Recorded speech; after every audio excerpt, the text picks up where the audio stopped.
Once there was a guy named John O'Sullivan. He dreamed of moving America west. Hey.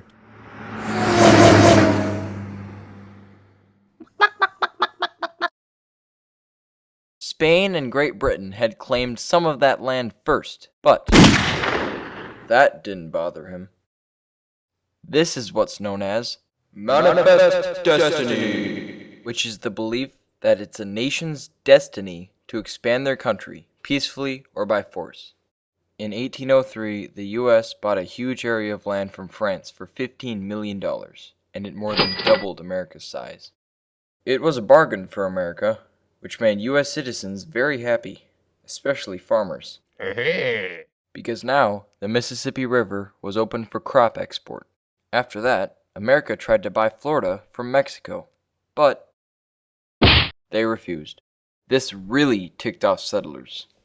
And to make it worse, Seminole Indians from Florida were attacking American settlers. So Andrew Jackson crossed their borders and kicked out Spain. You'd think that after doubling its own size, America would take a break.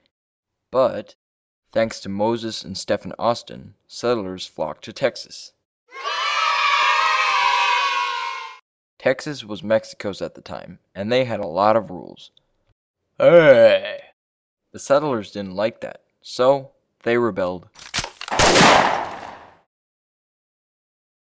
That's one of the problems with Manifest Destiny.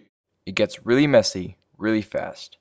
So Mexico sent General Santa Anna and his soldiers to crush the rebels at the Battle of San Antonio.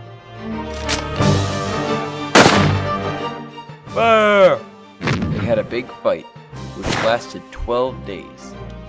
But in the end, the Texans won, and Texas was soon annexed.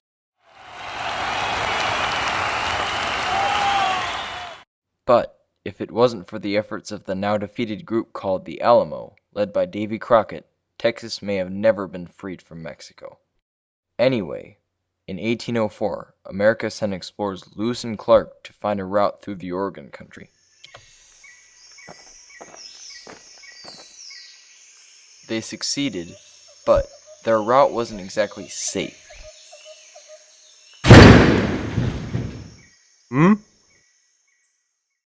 A while later, a man named Jebediah Smith did find a safe route, and settlers flocked in.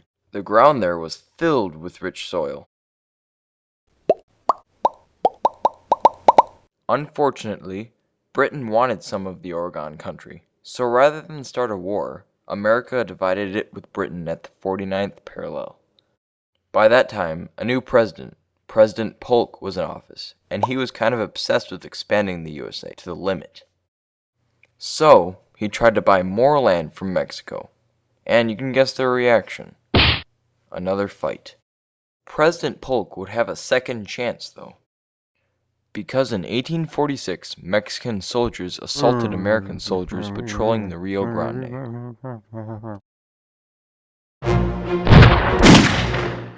Because of this, we declared war on Mexico, started a big fight, and signed a treaty with Mexico that gave America what is now California and New Mexico. This was called the Mexican Cession. In 1853, they also purchased a small strip of Mexican land, and America now stretched from sea to shining sea.